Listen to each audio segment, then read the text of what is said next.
সবাই তো জামাইয়ের হাত ধরে অনেক জায়গায় ঘুরতে যায়, শপিং করতে যায়। আজকে আমি আমার জামাইয়ের হাত ধরে বাজার করতে আসলাম। জামাইয়ের হাত ধরে টুকটাক করে অনেক কিছু বাজার করে নিয়ে আসলাম। তো চলো কি কি বাজার করলাম, কি রান্না করলাম এই ব্লগে শেয়ার করব। হ্যালো, আসসালামু আলাইকুম গাইস, সবাই কেমন আছো? আশা করি ভালো আছো। আমি সুন্দর করে রেডি হয়ে নিলাম। তো রেডি হওয়ার ধরন দেখি অনেকে বুঝবা হয়তো আমি ঘুরতে যাচ্ছি, আসলে না, আমি হলাম বাজারে যাচ্ছি। আমার জামাই কল দিয়া বলে যে আসো তুমি আর আমি একটু একসাথে বাজার করি। তো আমরা দুজন একসাথে বাজার করতে খুব পছন্দ করি। তার কারণ হচ্ছে কে কী খাবে, আমার কি পছন্দ, আমার হাজব্যান্ডের কী পছন্দ, মন মতো গিয়ে কিনে নিয়ে আসি। তো এই বিষয়টা আমার অনেক ভালো লাগে। তো এই তো আমি বাজারে চলে আসলাম। এসে মাত্রই আমি একটা সবজি দোকানে দাঁড়িয়ে সবজি কেনাকাটি শুরু করে দিলাম। আর আমার পাশে দাঁড়িয়েছিল আমার জামাই, সে বলতেছিল তুমি যা মন চায় তা নাও, আমি তোমার পাশে আছি। তো দেখো কত সুন্দর করে আমার জামাই আমার পাশে দাঁড়িয়ে আছে, আর আমি সবজি যত কিছু বাজার টাজার আছে টুকটাক সব কিনতেছি। আমার এত ভালো লাগতেছে, মানে নিজের মন মতো করে বাজার করো, নিজের মন মতো করে রান্না করো, মানে এর থেকে ভালো আর কি আছে জীবনে বলো। এই যে শিং মাছ আর টাকি মাছগুলো দেখতেছো, এগুলো যখন নড়তেছিল মানে জ্যাদা ছিল, তখনই আমি বলছি এই মাছগুলো নিব। আমার হাজবেন্ড জানে আমি এই মাছগুলো খাই না, তাও কেন নিচ্ছে সেটা বুঝতে পারে নাই। তার কারণ হচ্ছে যে এই করে আমি ছাড়ছি যে এর জন্য আমি টাকি মাছ আর শিং মাছগুলো নিয়ে আসছি বাসায়, একদম না কেটে। সব মাছগুলো কেটে নিয়ে আসছি, শুধু এগুলোই না কেটে নিয়ে আসছি। তো এগুলো তো আমি খাই না, তো এগুলো না ফ্রিজে রেখে দিছি। তো আম্মু যদি আসে বা আমার যদি মন চায় আমি একদম কড়া করে ভাজি করে তারপরে খাবো।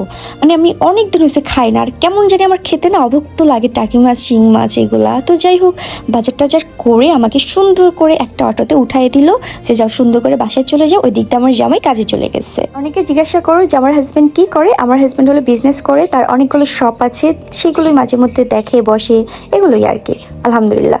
তো যাই হোক, এই যে বাজার নিয়ে বাসায় চলে আসলাম। তো বাসায় এসেই বাজারগুলো গুছাচ্ছিলাম। তো এদিকে শিং মাছ দিয়ে আমার মেয়েকে ভয় দেখাচ্ছি, বেচারা একটু ভয় পাচ্ছে না, দেখো মানে কি বলবো। আর এই যে আমাদের বিড়ালের মাছগুলো সুন্দর করে ধুয়ে বক্স করে রেখে দিব। আর আজকে আমি সবজি রান্না করব। এই যে দেখো, সিম, টমেটো আর ফুলকপি, আলু, এটা রান্না করব। আর এই সিমের বিচিগুলো রেখে দিব, অন্য কোনো দিন বেছে তারপরে অন্য কিছু রান্না করব। আর এইদিকে হলো বিড়ালের মাছ সিদ্ধ দিলাম, তার পাশাপাশি হলো আমার টুনিকেও খেতে দিলাম। তার ফুলকপি খুবই পছন্দ, সে ফুলকপি নিয়ে এক দৌড়, দেখো। তো যাই হোক, তারপরে আমি আবার রান্নাঘরে চলে আসলাম। রান্নাঘরে এসে সব মশলা টশলাগুলো গুছিয়ে নিচ্ছি। তো আমি না মশলা আনতে গেছিলাম না, তো অনেকগুলো মশলা আনতে না আবার ভুলে গেছি। তো কি করব, আরেকবার একদম মনে করে গিয়ে লিখে নিয়ে যেতে হবে কি কি মশলা লাগবে। শুধু হলুদ মরিচের গুঁড়া নিয়ে চলে আসছি, আরও যে কত ধরনের মশলা লাগবে এগুলো একদম ভুলে গেছি, জানো না, একদম ভুলে গেছি। তো এইদিকে আমি হলো যে ওই যে মাছগুলো সুন্দর করে ধুয়ে নিচ্ছি। আমার আবার মাছ টাছ না এগুলো সুন্দর করে না ধুলে না আমার একদম খেতে ভালো লাগে না। আমি গরম পানি, লেবু টেবু যা আছে সবগুলো দিয়ে ধুয়ে নিই, জানো না, সব সময়। আর আমার হাতের মাছ না খেতে সবাই পছন্দ করে, তার কারণ হচ্ছে ব্যাড স্মেল থাকে না একটা মাছের, ওইটা না কেউ পায় না, যার জন্য সবাই পছন্দ করে। তো অনেক আপুরাই আমাকে কমেন্ট করে যে আপু তোমার রান্না খেতে চাই, যখন আমি রান্নার কোনো ভিডিও ছাড়ি যে হ্যাঁ একদিন তোমার রান্না খাবো। হ্যাঁ অবশ্যই আসো, তোমাদেরকেও রান্না করে খাওয়াবো।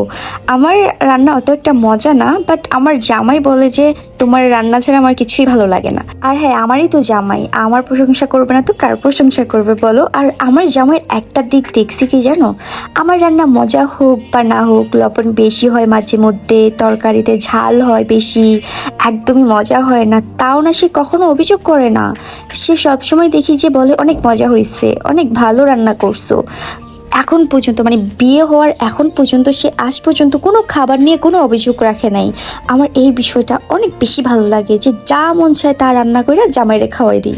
এটা আমার অনেক ভালো লাগে ভাই। একটা প্যারা থাকে না স্টার যে ইস আজকে কি রান্না করব না করব, বা জামাই এসে কি খাইবো, এরকম একটা টেনশন থাকে না। বাট আমার ভাই কোনো টেনশন থাকে না, মন চাইলে রান্না করবো, মন চাইলে রান্না করবো না, মন চাইলে ডিম ভাজি দিয়ে খাওয়াই দেবো, মন চাইলে মাংস দিয়ে ভাত খাওয়াই দেবো, এরকম একটা মানে অবস্থা। আমার অনেক ভালো লাগে এই বিষয়টা। এখন বলো আমার ব্লগ ভিডিওগুলো তোমাদের কার কাছে ভালো লাগে অবশ্যই কমেন্ট করে জানাবে। কমেন্ট করলে না আমার অনেক ভালো লাগে যে হ্যাঁ আরও অনেক কিছু তোমাদের সাথে শেয়ার করি। যেমন আমি অনেক ধরনের নাস্তা বানাই, খাই, এগুলো কিন্তু অনেক কিছু শেয়ার করি না, তো পারলে ওইগুলোও শেয়ার করবো মাঝে মধ্যে, ঠিক আছে।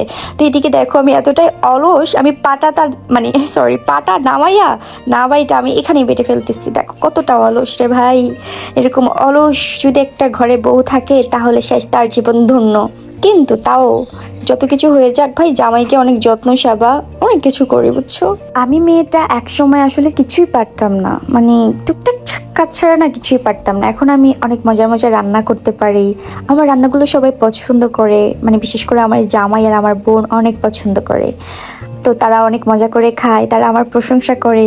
যখন আমি রান্না করি মানে রান্না করার পরে যখন বলে উফ অনেক মজা হয়েছে, তখন যে আমার কি ভালো লাগে। এটা আমার না, আমার মনে হয় যে সবারই প্রশংসা শুনতে ভালো লাগে।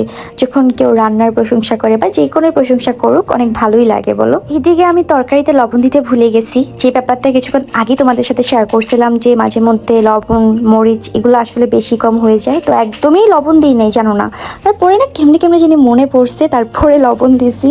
যাক, অনেক মজা হয়েছে তরকারিটা, মানে আমি জাস্ট খেয়ে অবাক হয়ে গেছি।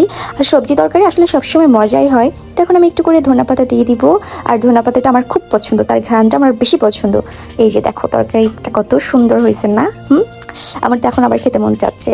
আর তোমাদের আমার তরকারিটা দেখে কার কার খেতে মন চাচ্ছে অবশ্যই কমেন্ট করে জানাইও। তো গাইস, আজকের ভিডিওটা তোমাদের কাছে কেমন লাগলো অবশ্যই তা কমেন্ট করে জানাবে।